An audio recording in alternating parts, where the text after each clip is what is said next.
If you want to have a great Valentine's week, burn your romance novels. Hi, I'm Dr. Cheryl Fraser. You don't really have to burn your romance novels. And please, if you do, follow all fire protocols in your home.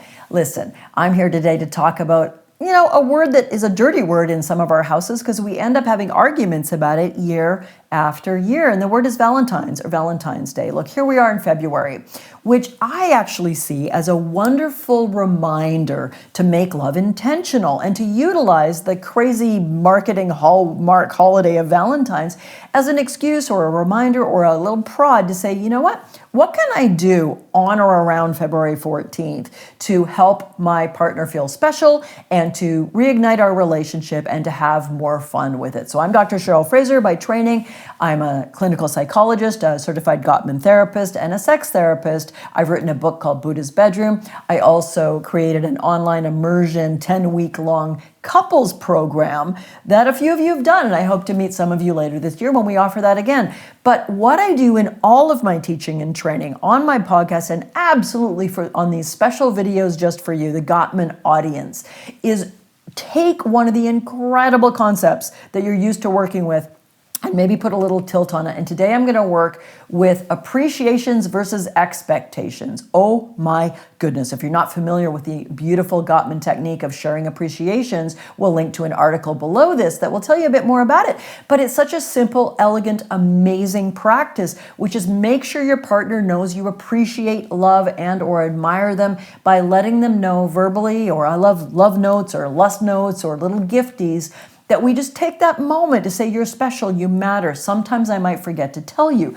What better time than Valentine's Day? Okay, but here I did kick off by saying if you want a good Valentine's weekend, burn your romance books. Why am I saying that? Well, with my tongue fairly firmly in cheek, let me say this. A lot of people, male, female, gay, straight, trans, any person, non-binary, we can lose ourselves in movies, romantic comedies. We can lose ourselves in sexualized or romantic books. 50 Shades of Grey was one of the biggest selling books of all time for a few years, and it brought some, kinky sex and craziness with a big old love affair and a whole lot of hokey nonsense in my view.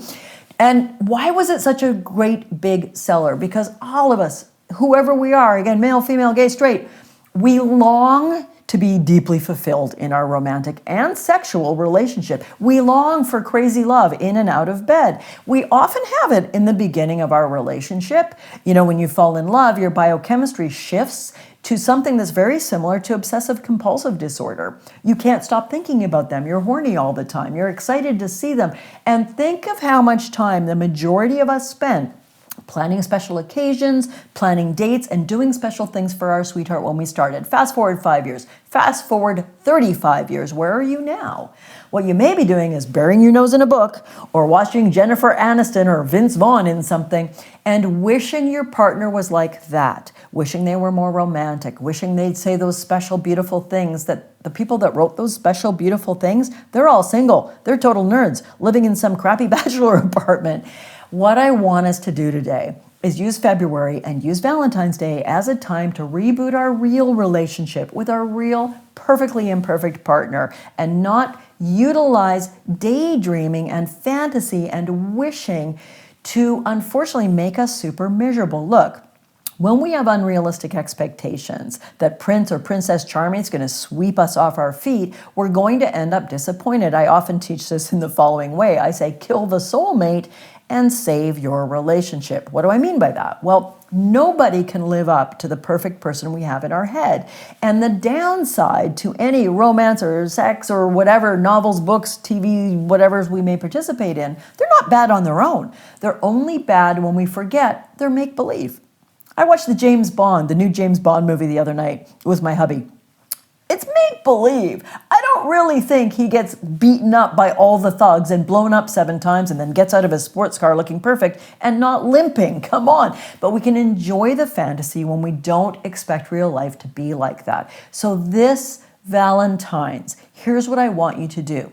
I want you to throw away the illusion of perfect romance. And I want you to think of how can you step up and actually romance your real partner this February. I filmed a video and wrote a blog for You Got an Audience last year, and I want you to go watch that. We'll link to it below, where I told you how to design the perfect Valentine's date. Please go watch that now. I'll give you 3 steps to have the perfect Valentine's date. So there's your first starter kit right there. But what about sharing appreciations by writing a love letter to your sweetheart this Valentine's, leaving them a special note, going that extra mile to be romantic, whatever that looks like for you. But let me take that a step further. What's really important is to be romantic, whatever that looks like for your partner.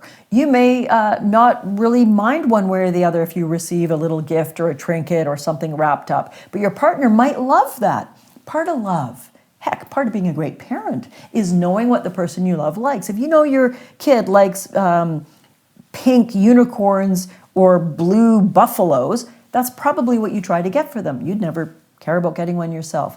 Share appreciation, share your heart, share your creativity. Don't worry if you're not very creative. Watch last year's video so you can design the perfect Valentine's date. Go online and look up sweet ways to surprise my sweetheart this February and get some ideas.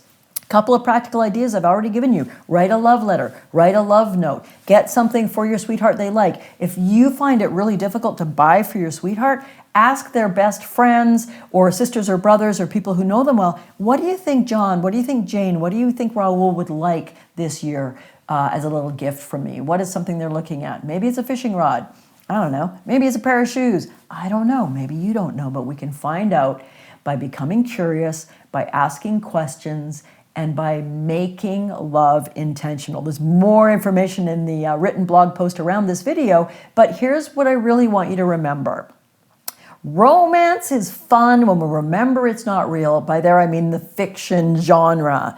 But real romance starts with moments of appreciation, actual connection, and not comparing the real life flesh and blood person we're with to James or Janice Bond, because they're never going to measure up, and you can be quite sure the actors playing those characters, their spouses, don't think they're all that either. What I hope they think is that that's my sweetheart. They're great. I love them. We're not perfect, but we can vow to do better. Underline that one.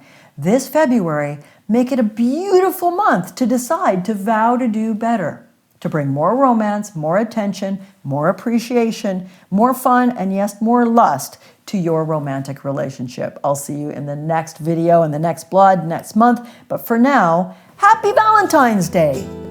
Make it special this year.